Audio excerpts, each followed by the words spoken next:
Hi everyone, it is Drew here from Lone Fox, and welcome back to your daily dose of DIY. Today is a video that I have never done. It's not a DIY, and it's also not a room transformation, which is legit the only two things I've done on this channel, which I need to actually step out of that comfort box, because that's kind of what I've been in for a while now. Kind of do other videos. I want to start doing tips, home styling advice, just things like that, like add on to my channel, you know. So today I'm doing a video about 10 hacks to just recreate your space, give it more of an aesthetic, homey, comfortable feeling, you know? So we all love that vibe when we come home, and I just wanted to recreate that in today's video with 10 super easy hacks.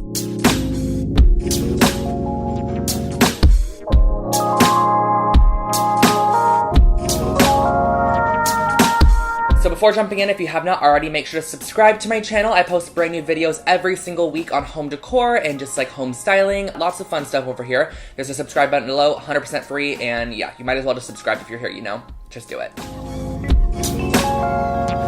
I personally hate a cluster of stuff, like a cluster of randomness on a countertop, a cluster of randomness on a dresser, a cluster of randomness on a coffee table. What this hack slash tip entails is just using a tray to sort of consolidate a lot of random items, or bits and bobs as I like to call them. So I have a lot of trays around my home. I have one on top of my dresser in my room right here, I could see it. I also have one in my living room that kind of houses a little more of like the remotes and like a candle, coasters, things like that on the coffee table. So having trays around is great because you can interchange them. They also come in lots of different finishes. You can get like a mirrored tray, metal tray, wood tray, marble tray, tons of different types that fit your personal aesthetics. But trays can be your best friend, so think about having a few on hand whenever you have those cluttered areas.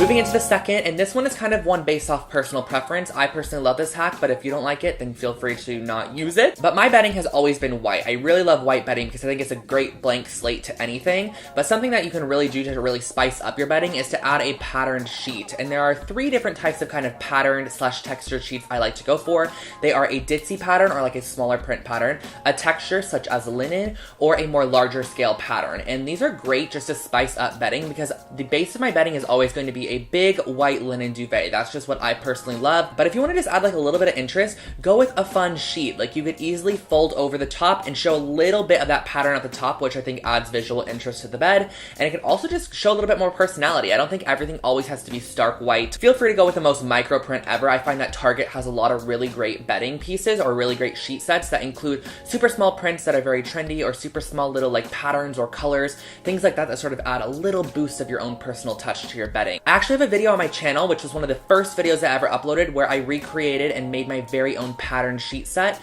I decided to follow a Urban Outfitters looking bedding and created a peach sheet set. That's such a hard word to say, but you can really do whatever you want with this technique, so definitely give it a view. I'll put a card up there somewhere for it, and it was super easy, super simple, and I really love the way that it turned out. I thought it added a nice pop and just like boost of personality to my space.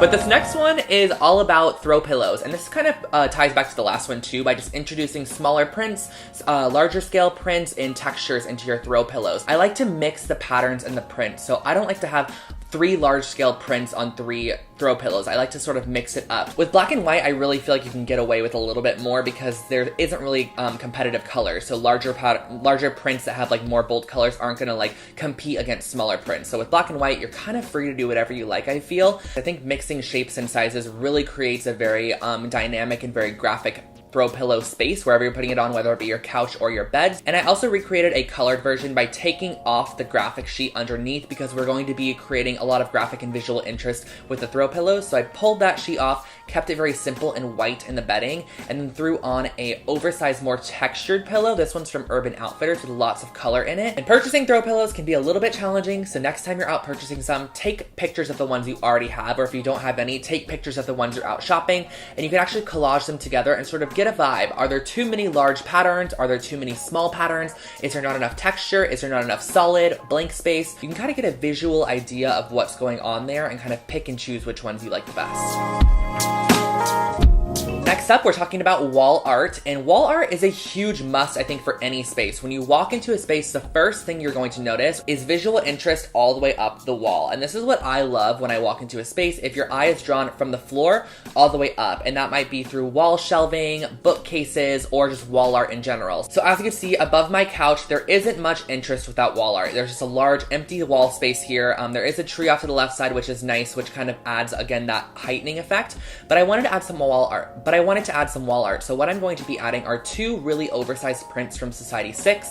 They're both really minimal and graphic. Another reason I love these prints is that they're super lightweight. It's actually not glass on the front, it's like a plexiglass, like plastic material, so it makes it so that when you hang it up, you only need like one tiny nail as opposed to having it anchored in your wall or needing like a couple of nails across the whole backside. And if you can't hang up photos, then feel free to also just layer them. So as you can see here on my desk space, I actually have two very large prints behind my actual computer, which I think again adds that vertical increase of height. If you don't have the opportunity to hang pictures, feel free to also lean them against things, put them on your dresser, layer up with them.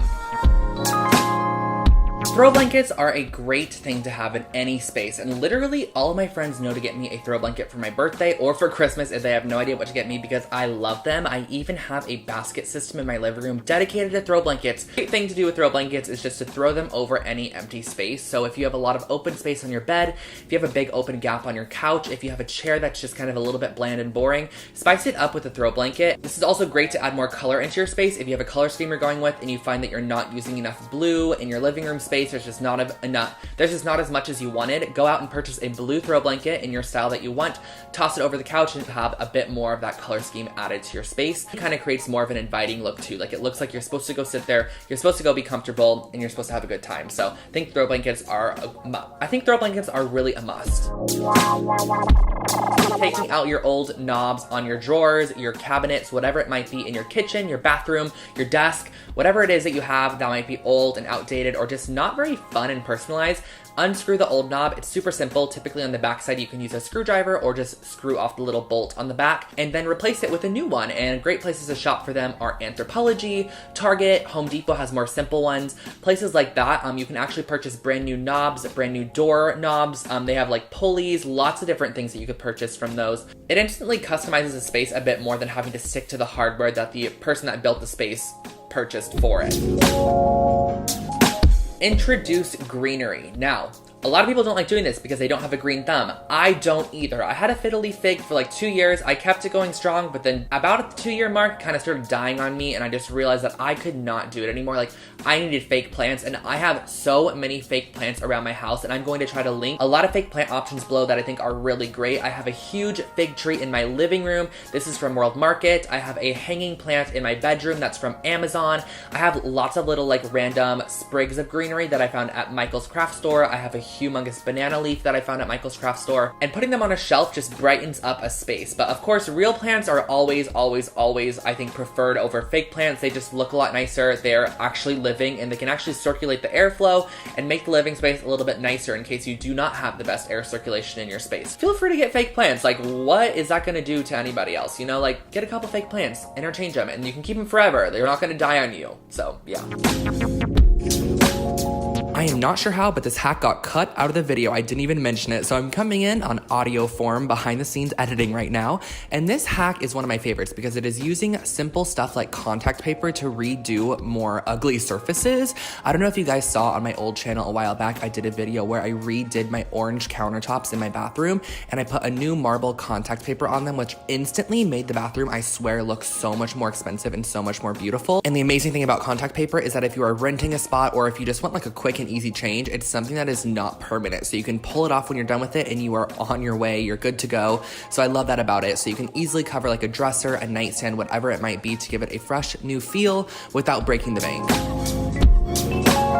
Second to last hack is one that you might have not thought of before, and it's just to use your personal items as decor. I have a ton of Polaroid pictures, I have a ton of random memorabilia that I really like, and recently I've been putting it on my wall. I have a whole collage wall in my room, which is just my own personal style. It's not everyone's favorite, and I know that, but you can create your own like personalized decor using your own things that you have. Polaroid photos are really nice to do this with. Just hang them on the wall as opposed to like shoving them in a drawer or something like that. It instantly fills in blank space, and it also shows off more personality, more of yourself, more of your friends, your family, your loved ones, whatever it might be in those photos. There are so many things that you might have that you might not have thought to decorate with.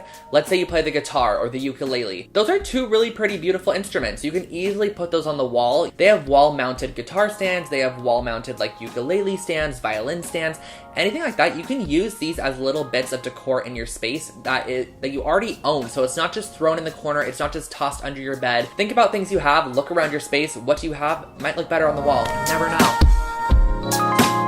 And the last hack in this video is to just declutter your surfaces, which is pretty self-explanatory. If you have a lot of junk on top of your dresser, if you have a lot of junk on top of your desk, if you have a lot of stuff on your nightstands, declutter these spaces, because instantly having so much clutter just draws your eye to the clutter and you don't even get a look at anything else that might be beautiful. Like, let's say you walk into a room and everything is stunning, but there's a dresser with the most ever stuff on top of it. Papers, bills, mail. That is not a visually appealing look. So shove all that stuff in the drawer, put more decor on top, keep it minimal, keep it fresh, keep it clean. So that was my video today. I feel like I've been talking forever, and I hope that you guys really enjoyed it, and I hope that these 10 hacks to a more aesthetic home really helped you guys out, or just one or two helps you. You know, anything helps, and anything you can add to your personal lifestyle. So thank you guys so much for watching this video, and I really hope that you guys enjoyed. Don't forget to subscribe to Lone Fox for brand new videos every single week on home decor and home styling and all that sort of fun stuff. You can also follow the Lone Fox Home Instagram account for your daily dose of DIY.